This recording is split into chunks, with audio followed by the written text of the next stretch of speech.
다시 한번 하나만 더 광고 드린다면 다음 주 재직 훈련이 있습니다. 우리 집사님들 그리고 항존직들 다 참여해 주시길 바라고, 이때는 죄송합니다만 출석을 한번 부르고 싶어요. 왜냐하면 재직을 맡았는데 재직이 뭔지도 모르면 안 되잖아요. 그런데 그 교육하는데 나오지 않는다면 이거는 자격이 안 되겠다 하는 생각이 듭니다. 그렇기 때문에 다음 주 미리 광고 드리는 것은 시간을 꼭 내서 오시라는 소리고요.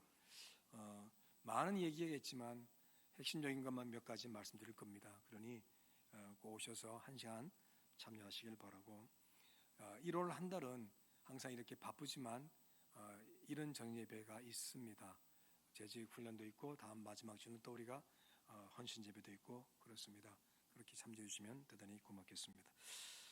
주님의 나타나심이라는 제목으로 말씀 나누겠습니다. 예수님이 땅에 오신 성탄에 대해서는 모든 사람이 축하하며 기뻐하리라 생각합니다. 그런데 사실 예수님의 성탄은 매우 아주 비밀스러운 일이었어요. 예수님이 태어나셨다고 공개적으로 알려주지 않았잖아요. 천사들이 나타나서 그 영광스러운 소식을 만천하에 전한 게 아니라 밤에 들에서 양을 치는 목자들, 양을 지키던 목자들에게만 이 소식이 전해졌어요. 또 별을 연구하던 동방박사들에게만 그 비밀이 알려져서 그들은 먼 곳에서 특별한 빛을 발하는 그 별을 따라 예수님을 경배했습니다. 정작 그리스도를 기다리던 유대인들에게는 예수님의 탄생은 철저히 감춰진 비밀이었습니다. 요셉과 마리아가 호적하러 이제 베들레헴에 왔을 때 거기서 여러 날 묵다가 해산할 때가 되어 출산했는데 바로 예수님을 구유에 뉘었다고 되어 있습니다. 이유는 여관에 묵을 방이 없었기 때문이라고 해요. 자, 이 말은 아이를 낳기 위해 외양간에 간 것이 아니라 애초부터 묵을 방이 없어서 외양간에 머물렀다는 의미입니다. 이때 요셉과 마리아가 천사가 본인에게 전해주는 그 말을 전하면서 뱃속의 아기가 우리가 기다리는 그리스도예요 라고 말했다면 어땠을까요? 그들이 그러냐고 방을 내주었을까요? 안 그랬을 거예요. 왜? 누구도 그것을 믿지 않았을 테니까요. 왜냐하면 특별한 계시가 없잖아요. 특별한 어떤 사인도 없었잖아요. 몰라요. 심지어 성경을 연구하던 서기관들조차 정작 예수님의 탄생에 관해서는 전혀 알지 못했어요. 그렇다고 경건하다고 자부하는 바리새인들이나 교회의 책임자들인 대제사장과 사두개인들이 알았을까? 그것도 아니에요. 왕이라는 높은 지위에 있던 헤롯도 몰랐어요. 때문에 헤롯은 나중에 예수님을 죽이려고 2살 사내아이 전부를 다 죽였어요. 몰랐으니까. 아무도 예수님의 탄생에 관해 알 수 없었습니다. 오직 천사들에 의해 알게 된 목자들과 수상한 빛을 발하는 별을 보고 따라왔던 동방박사들 외에는 모두에게 예수님의 탄생은 비밀이었습니다. 여러분, 오늘 내가 예수님을 알고 믿게 된 것, 그러므로 그 자체가 놀라운 은총임을 믿으시기를 축복합니다. 아무리 전해도 아무리 알려주고 설명해줘도 모르는 자는 절대로 몰라요. 그럼 믿지는 않아요. 이 자리에 계신 여러분은 예수님의 탄생이 나의 죄를 사하시고 구원하시는 구원의 은총임이 더욱더 확실히 믿어지기를 다시 한번 주님으로 축복합니다. 의 은총인 거예요. 믿어지는 게 은총인 거예요. 자, 예수님이 이렇게 비밀스럽게 오셨으나 공개적으로 나타나신 때가 바로 우리의 구원을 위해 사역을 시작하시는 공생의 때입니다. 오늘 본문은 그 장면을 말해주는데요. 13절에 보니까 이때라고 이 말씀이 시작합니다. 이때가 언제일까요? 세례 요한이 회개하라 천국이 가까이 왔다 하면서 사람들에게 회개 세례를 베풀 때입니다. 그의 메시지는 참으로 강력했고 또한 가혹합니다. 회개에 합당한 열매를 맺으라 하면서 10절에 보니까 이미 도끼가 나무 뿔에 놓였으니 좋은 열매 맺지 아니하는 나무마다 지켜 불에 던져지리라. 이제는 끝이라는 거예요. 조심하라는 거예요. 정신 똑바로 차려 듣고 반응하라는 거예요. 그 다음 11절 12절에 본격적인 예수님의 공생의 사역을 예고하는데 공생애는 예수님이 공식적으로 사람들 앞에서 사역하신 기간을 말합니다. 그가 이렇게 말하죠. 나는 너희로 회개하게 하기 위하여 물로 세례를 베풀거니와 내 뒤에 오시는 이는 나보다 능력이 많으시니 나는 그의 신을 들기도 감당하지 못하겠노라. 그런 성령과 불로 너희에게 세례를 베푸실 것이요 손에 키를 들고 자기의 타작마당을 정하게 하사 알곡은 모아 곡간에 들이고 죽정이는 꺼지지 않는 불에 태우시리라. 세례요한은 말합니다. 예수님의 공생애가 궁극적으로 알곡과 쭉정이를 나누는 심판의 때가 된다고. 그러니 회개하고 예수님을 믿으라. 궁극적으로 그렇게 얘기가 결론이 되겠습니다. 이렇게 예수님의 나타나심을 선포하며 회개의 세례를 베풀 때 13절에 보니까 예수님이 갈릴리에서 요단강에 이르셔요. 그리고 세례를 받으려고 하십니다. 당연히 요한은 말리죠. 내가 예수님께 세례 받아야 할 것인데 어떻게 나에게서 세례 받으려 하십니까? 예수님 말씀하십니다. 이제 허락하라. 이와 같이 하여 모든 의를 이루는 것이 합당하니라. 그리고는 세례 받으세요. 사실 예수님은 회개의 세례를 받을 필요가 없습니다. 죄가 없으시니까 하나님이 내리시는 용서도 필요 없습니다. 그러나 예수님은 종의 형체로 이 땅에 오셨고 그 죄인들이 종의 형체가 사람인데 다 죄인이잖아요. 종의 형체로 오셨어요. 죄는 없으시지만 하나님의 구원을 바라는 사람들과 하나가 되셔야만 하지요. 구원을 바라는 모든 사람이 회개의 세례가 필요했기에 예수님 역시 세례라고 하는 공적 의식이 필요했던 거예요. 그래서 여러분 세례를 받으십니다. 이것이 하나님의 모든 의를 이루는 것이라고 합니다. 모든 의의 궁극적인 결과는 구원이지요. 구원. 예수님은 구원을 위해 이 땅에 오셨고 구원이 필요한 영혼들이 세례를 받아야 했던 것처럼 예수님 역시 세례를 받음으로 구원이 필요한 인류의 대표로 십자가에 달려 죽으시고 부활하시는 구원의 의를 이루는 첫걸음을 떼시는 거예요. 그게 바로 세례를 받으시는 겁니다. 자, 세례를 받았습니다. 어떤 일이 벌어졌습니까? 하늘이 열리고 하나님의 성령이 비둘기같이 내려와 예수님 위에 임합니다. 또 하늘에서 소리가 들려옵니다. 이는 내 사랑하는 아들이요 내 기뻐하는 자라. 여러분 생각해 보세요. 성탄 때 찬양을 드렸던 사람, 성탄의 소식을 전했던 자들은 누군가요? 천사들입니다. 천사들이 목자들에게 예수님의 탄생을 알렸고 천군 천사가 찬미했어요.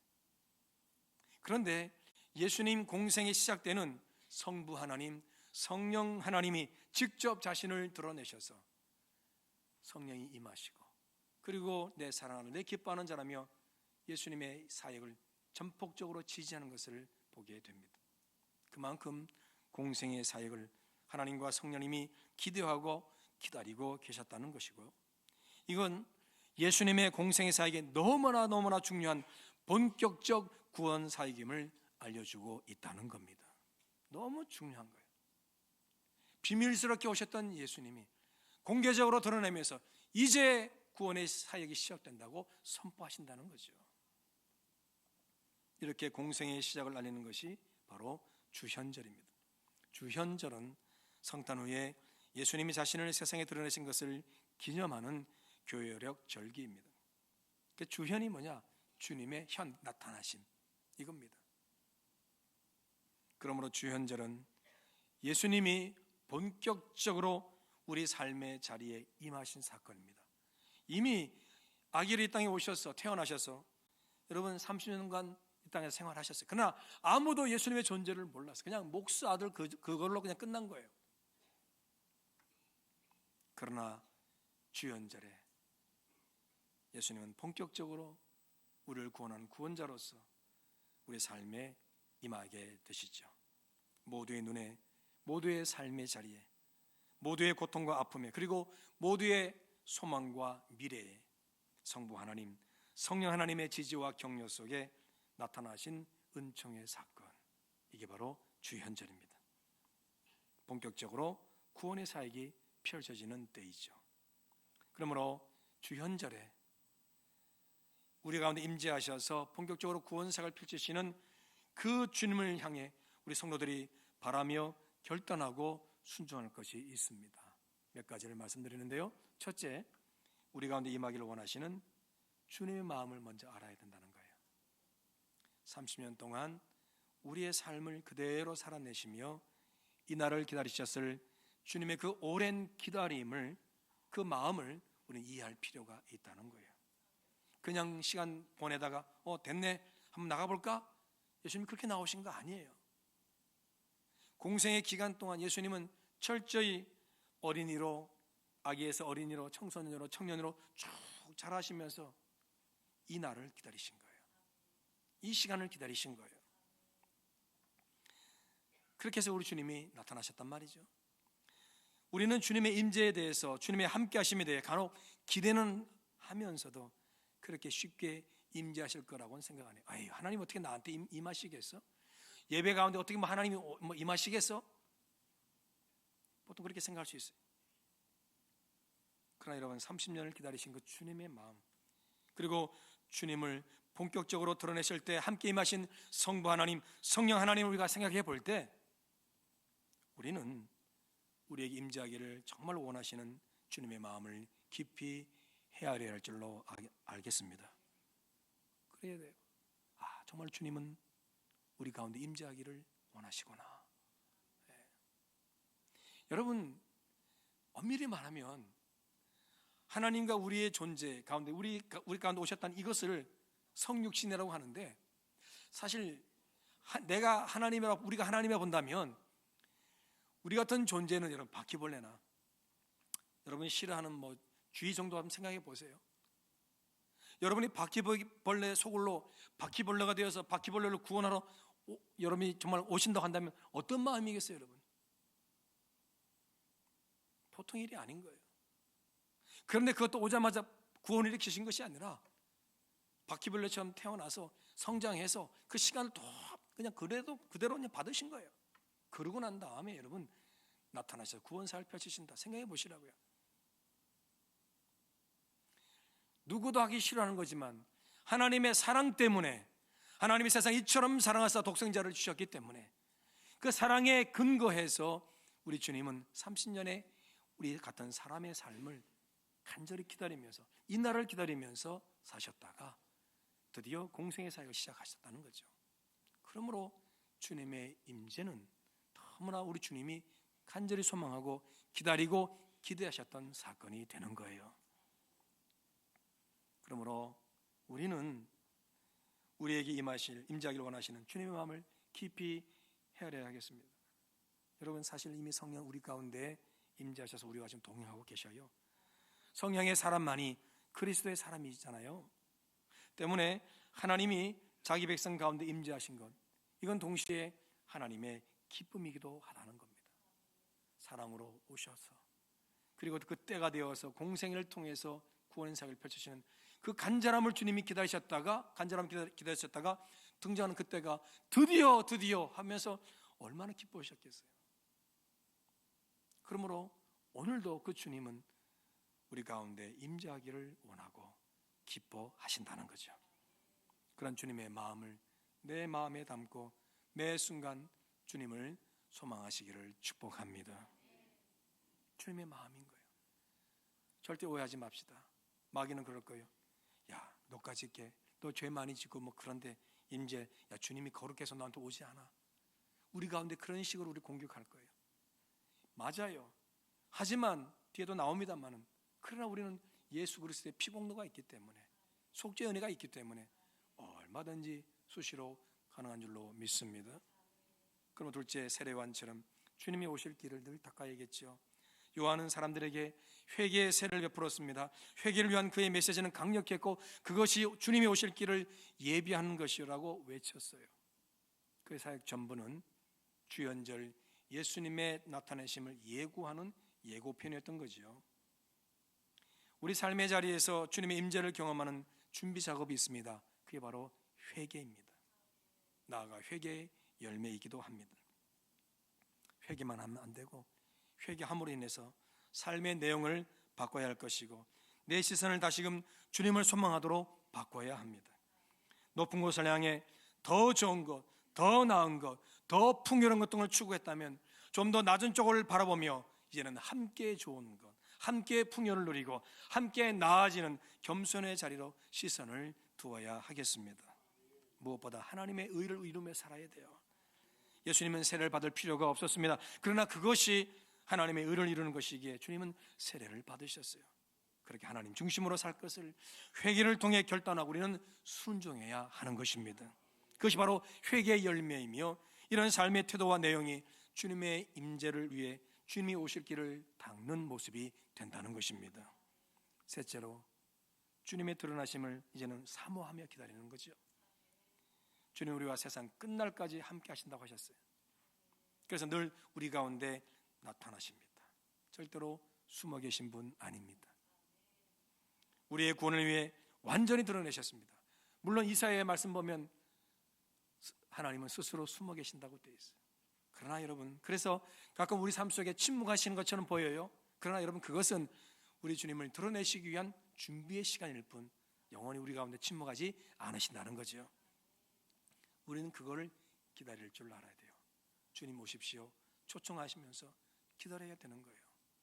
여러분, 그 옛날 여러분 뿌리라는 여러분 옛날에 그 드라마 있었잖아요. 특별히 여러분 그 아프리카의 원주민들이 미국으로 팔려와 가지고 노예 시장에서 참 노예로 살아가고 어려운 가운데 살았지만 그들은 예수를 믿었습니다. 그렇기 때문에 늘 그들이 지친 하루를 마감하는 그 밤마다 하나님 앞에 간구하는 거죠. 여기 오소서 내 주여, 여기 오소서 내 주여, 여기 오소서 내 주여, 여기 오소서 내 주여, 여기 오소서 내 주여, 오 주여 오소서. 여러분, 이게 흑인 연가로 우리에게 알려졌어요. 이런 여러분 찬양을 부르면서 그 고난의 시간을 주님의 위로와 소망으로 채우기를 갈망했던 거죠. 아우슈비츠 수용소, 나치에서 수많은 유대인이 죽어갔던 그 죽음의 수용소에서 수많은 사람이 죽어갈 때도 그럼에도 불구하고 거기서도 하나님의 임재를 기대했던 사람들이 있었어요. 그래서 주님 여기 계신다. 아니야, 이렇게 기다려봐도 아무런 변화가 없는데 어떻게 하나님이 계신단 말인가? 누군가가 벽에다가 글을 썼어요. God is nowhere. 하나님 그 어느 곳에도 계시지 않는다. 그런데 그 밑에다가 누군가가 썼어요. God is now here. 하나님은 여기 지금 계신다. 똑같은 단어지만 nowhere라는 단어를 반 자르면 now here가 되는 거예요. nowhere 할 때는 아무도 어느 곳에도 없는 거예요. 그 절망의 자리에서 그렇게 선포했던 그 사람 밑에 누군가는 하나님은 지금 여기 계십니다라고 선포한 거예요. 그 사람은 거기서 주님의 임재를 경험한 거예요. 여러분, 주님의 임재를 구하는 찬양과 기도를 드려보십시오. 힘들고 어려운 자리에서, 기도의 자리에서, 또 너무나 형통하여 교만해지려는 그 상황에서 주의 임재를 강력히 구하십시오. 주님의 임재가 있습니다. 주님의 역사가 있습니다. 아까 서두에 말씀드린 대로 첫 번째가 그거잖아요. 우리에게 나타나기를 우리 주님은 기뻐하신다는 거죠. 그 마음을 믿고 여러분 구하시기를 축복합니다. 무엇보다 예배의 자리에서 주의 임재를 갈망하는 것이 얼마나 중요한지 몰라요. 출애굽기 20장 24절입니다. 내게 토단을 쌓고 그 위에 내 양과 소로 내 번제와 화목제를 드리라. 내가 내 이름을 기념하게 하는 모든 곳에서 네게 임하여 복을 주리라. 네게 임하여 복을 주리라. 하나님의 이름을 높이며 기념하는 그 모든 현장에 하나님이 임재하셔서 복을 주신다고 말씀합니다. 여러분, 가정예배 소중히 여기시고요, 구역예배 여러분 가정에 드리기를 사모하시고요, 신방받기를 사모하시기를 축복해요. 그게 복인 거예요. 여러분, 이 말씀 안 믿으시면 상관없어, 소용없어. 그러나 이 말씀 믿으신다면 내가 살아가는 그 환경과 내가 사는 머무는 그 거처가 축복의 장소가 되게 하는 것은 바로 그 자리가 예배의 자리가 되면 되는 거예요. 여러분, 오늘날 신방이 많이 무너졌어요. 신방 받으려면 청소해야 되고 뭐 해야 된다. 그런 것 때문에 다 놓치는 거예요. 예. 여러분 뭐 신한 아빠들 아니지만 신한 아빠들 생각해봐요. 태풍에 의해서 그 많은 보물들이 이제 우리 무릎까지 오는데 이렇게 쌓였다고 쳐요. 가서 건지라고 그랬더니 아유 싫어. 옷이 깨끗한데 이거 가서 물에 적시면 안 돼. 안 들어간 바보 천치 아닐까요 여러분? 똑같은 거예요 여러분. 내 가정이 예배의 초소가 될 때 하나님을 이름을 기념하는 자리 되면 임하여 복을 주신다고 했는데 왜 그걸 마다하고 거부합니까 여러분? 어리석은 거예요. 믿지 않는 거예요 여러분. 그저 이 순간 편하고 싶고 부담을 회피하고 싶어서 안 하는 거죠. 다시 돌아가야 돼요 여러분. 여러분 현장에서, 사업장에서, 가정에서 여러분 예배하기를 소망하고 하나님 임재를 갈구하시기를 주 여러분으로 권면합니다. 아울러 마태복음 18장 19절 20절입니다. 진실로 다시 내게 이르노니 너 중에 두 사람이 땅에서 합심하여 무엇이든지 구하면 하늘에 계신 내 아버지께서 그들을 위하여 이루게 하시리라. 두세 사람이 내 이름을 모인 곳에는 나도 그들 중에 있느니라. 아멘. 합심하여서 한 영혼을 위해 또 무엇이든지 기도하는 그 자리에 주의 임재가 있을 거라고 주님 약속하셨습니다.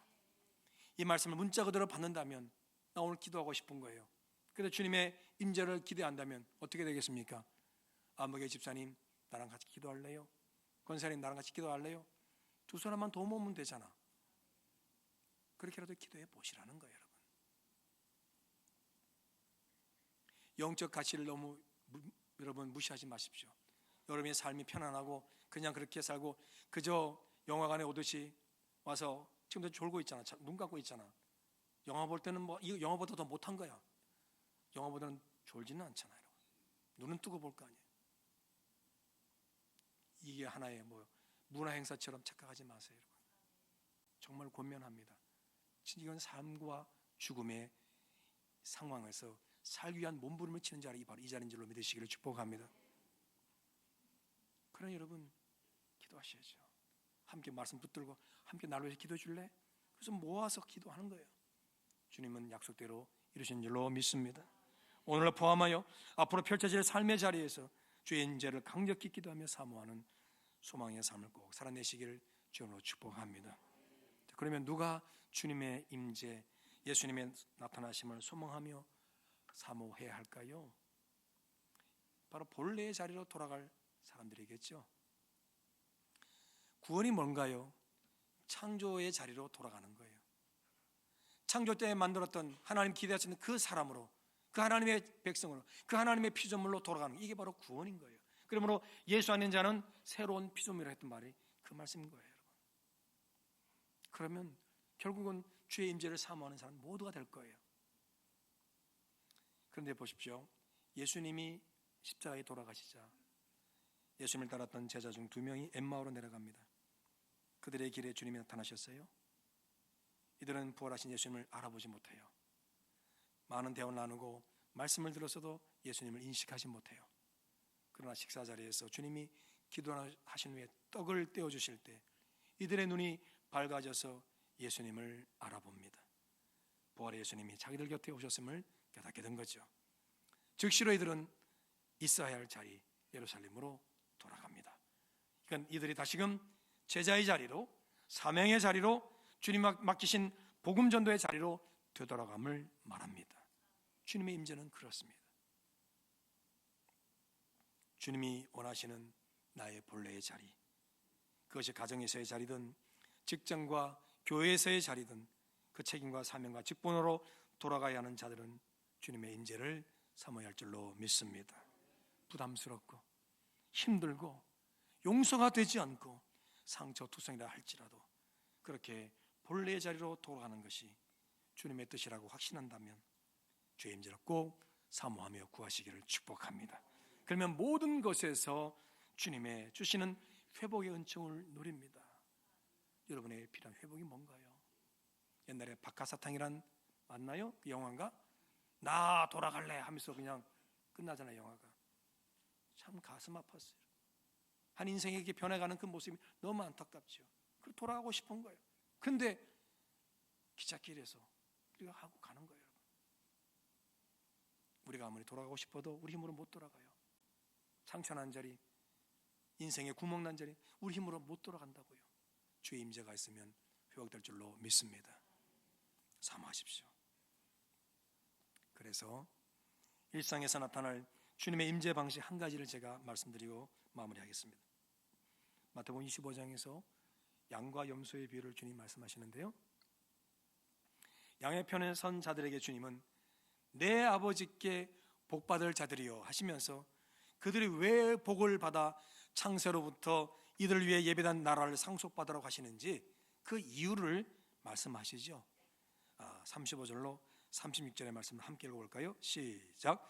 내가 주릴 때 너희가 먹을 것을 주었고 목마를 때 마시게 하였고 나그네 되었을 때 영접하였고 헐벗었을 때 옷을 입혔고 병들었을 때 돌보았고 옥에 갇혔을 때 와서 보았느니라. 그러면서 하시는 말씀이 40절 다시 함께 읽습니다. 시작. 내가 진실로 너희에게 이르노니 너희가 여기 내 형제 중에 지극히 작은 자 하나에게 한 것이 곧 내게 한 것이니라. 아멘. 정리하면 이겁니다. 나의 도움이 필요한 자, 내가 돕거나 방문해야 할 자, 그 사람에게 여러분 사랑을 베풀 때 그것이 곧 주님을 위한 행동됨을 말씀하는 거지요. 바로 주님이 가난한 자로, 목마른 자로, 감옥에 갇힌 자로, 병든 자로 그 자리에 임재하셨기 때문인 거죠. 사랑을 베푸십시오. 주님의 임재는 여러분 우리의 영혼을 품는 것과 같아요. 우리가 큽니까? 예수님이 큽니까? 우리 주님 나에게 임재하신다고 해서 우리 주님 내 안에 쏙 들어오시나요? 우리는 예수님보다 크지 못하잖아요. 주님의 임재는 우리가 주님의 품에 안기는 거예요. 그러므로 다시요, 주님의 임재는 우리 영혼을 품는 거예요. 이스라엘 백성 전체를 구름기둥, 불기둥으로 덮으신 것과 같은 거지요. 그러니 이스라엘 백성은 광야 40년을 하나님의 은총으로 살았습니다. 자, 주의 나타나심이 나를 품어주는 것이라면 우리 주님은 일상에서 지극히 작은 자를 품는 그 현장에 나타나신다고 또한 말씀하시지 않습니까? 그러면 여러분, 나의 도움이 필요한 그 현장에 주님의 계심을 믿고 사랑을 나누시기를 축복하고 그 속에서 주의 임재를 누리며 경험하시기를 축복합니다. 보세요, 엘리야가 사르밧 과부 집에 온 것은 굉장한 불편함과 부담이죠. 그렇잖아요. 먹을 것이 없는데 밥 달라고 왔으니 얼마나 부담됩니까? 근데 하나님이 예고하셨단 말이죠. 그리고 실제로 그 일이 현실이 되어버렸습니다. 그런데 환경과 조건은 그에 뭔가를 대접할 상황이 절대로 아니죠. 그럼에도 죽을 각오로 자기의 마지막 것이라는 그 소중함과 의미조차 포기하고 나누잖아요. 그 결과 그녀의 가족에 하나님의 생명과 구원의 역사가 임했어요. 나중에 아들이 죽었으나 그마저도 살게 되는 은혜를 받았고 비로소 엘리야를 하나님의 종이라 신뢰하는 영적 눈도 뜨이게 됩니다. 이것이 바로 하나님의 임재를 경험한 것과 그에 따른 결과인 줄로 믿습니다. 일상에서 주의 임재를 경험하는 출발은 그러므로 사랑을 베푸는 겁니다. 여러분, 주의 임재를 사모하시되 어떤 조건이든 어떤 상황이든 주님의 뜻을 헤아리고 사랑을 위해 순종하겠다는 결심을 꼭 하시기를 축복합니다. 그리고 힘들고 고민되더라도 사랑을 위해 누군가를 용감하게 품으시기를 축복합니다. 그리고 무엇보다 예배의 자리에서 주의 임재를 사모하며 하나님을 누리십시오.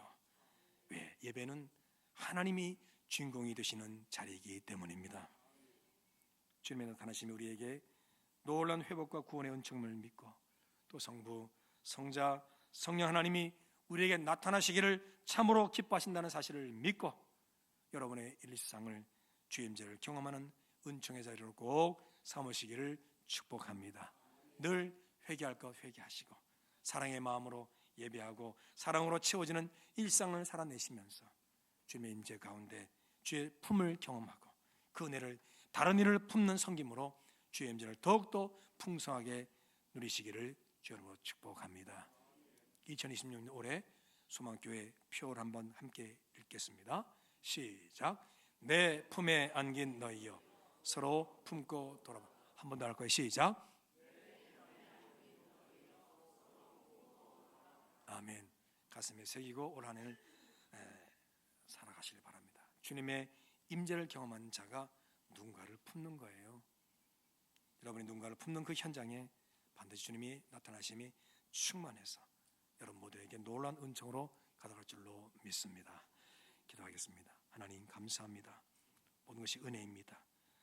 우리를 품어주신 그 은혜를 찬미하면서 주여 늘 나에게 임재하셔서 나를 회복시켜 주시고 나로 하여금 주님이 원하시는 길을 가게 하시는 그 은혜 주심을 감사드립니다. 그 품에 안겨서 이제 내가 품어야 할 영혼도 품게 하셔서 하나님의 역사를 더욱 풍성히 누리는 모두가 되게 하옵소서. 예수 이름으로 기도합니다. 아멘.